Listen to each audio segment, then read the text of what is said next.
Steve Quayle is letting his readers know this information I'm about to read below. July 29, 2010, CJ. War appears as imminent. Current drug shortages are telling the picture. It seems from the drug shortages which are listed on the FDA's website, I see this as a smoking gun, that only stockpiling for war could explain the combination of shortages seen on this website. The government is citing increased demand and explanation for shortages, but as usual is not being truthful, only believing we are having tens of thousands more traumas than possible, along with executing every prisoner in the country, could even beset the feeble of the minds.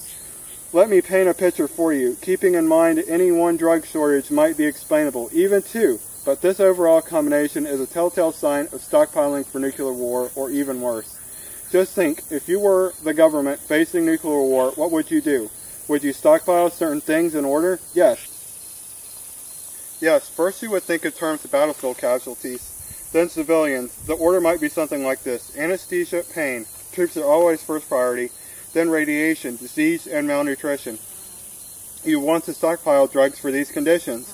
A pattern might be discerned. The FDA might also see all these easy, listing drugs in short supply. The drugs in short supply, and the theme I believe is developed behind these so-called shortages, can be easily seen. The shortages are admitted by the FDA on their own website. The theme I will develop as such over the last year: anesthesia drugs have been routinely in short supply. Why is this? It appears that several drugs used to treat emergency conditions such as cardiac arrest and or shock, as ephedrine and calcium chloride, both used in cardiac resuscitation, are in short supply. Even drugs such as mexiltine, which is used to treat abnormal heart rhythms, are listed. Think wounded soldier on battlefield with loss of blood volume, shock and heart stopping as the result of wounds. Think this surgery. What would you need? Perhaps one of the new drugs used in anesthesia, or adjunctly in anesthesia such as Protocol, the primary drug used for induction of anesthesia for surgery, and atricium bisalate, zirconium or pancurium for muscle relaxation during the surgery. Get this: sodium thiopental, better known as sodium pentothal, is on the list. It's better known as true serum. Sodium thiopental is used during interrogations and can be used as anesthesia, but also has a much darker side. What about pain? I think it is covered by a shortage of levorphalon, an opioid medication used to treat severe pain. The government has great stockpiles of morphine, Fort Knox, but why not have some newer opioids as well? What about radiation? Vomiting and diarrhea will be the first area of concern. You would expect to see the government stockpiling an anticonvulsant to manage vomiting, since these drugs are used to combat vomiting. Several easily obtained and manufactured medications such as used to control diarrhea. Medications to control vomiting require difficult to manufacture components, but are critical to avoid dehydration. Fosphantoin is such an anticonvulsant. It could be used to reduce vomiting brought out by radiation poisoning. It is also in short supply. Other drugs on the list, such as furosemide, could be used to reduce swelling and fluid retention due to the unfortunate result of burns. Burns would be expected in any nuclear war. Powerful antibiotics such as amikacin and isozide are also on the list, perhaps to tackle even re-emerging diseases such as tuberculosis, such diseases which would be commonplace in a post-apocalyptic nuclear world. You might throw in mitomycin if you were thinking anti-cancer, anti-neoplastic, or cytotoxic.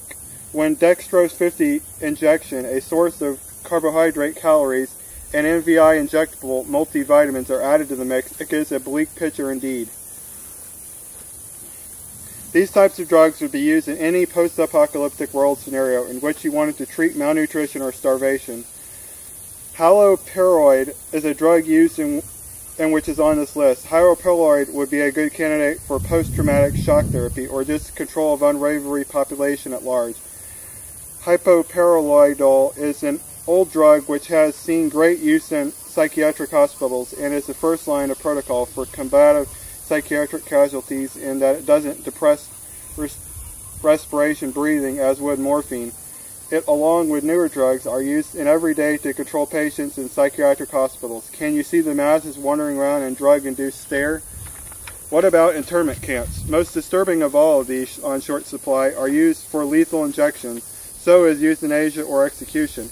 As mentioned earlier, sodium thiopental can be used as anesthesia or a true serum, but most often when used with pancuronium bromide is used for euthanasia. Sodium thiopental, along with pancuronium bromide and potassium chloride, all three on this list, is used to execute prisoners by lethal injection in 34 states.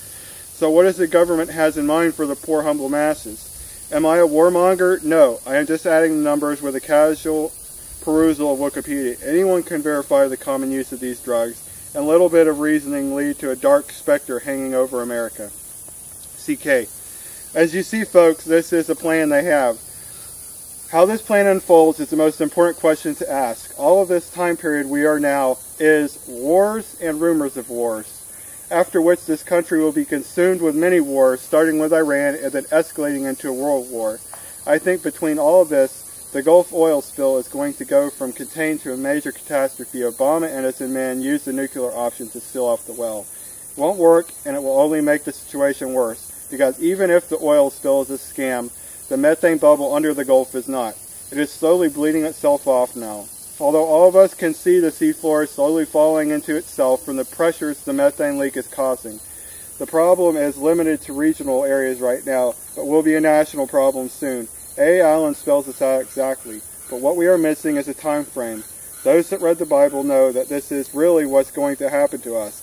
It is all spelled out. The oil spill, the war with Iran, everything. You just got to be able to translate it.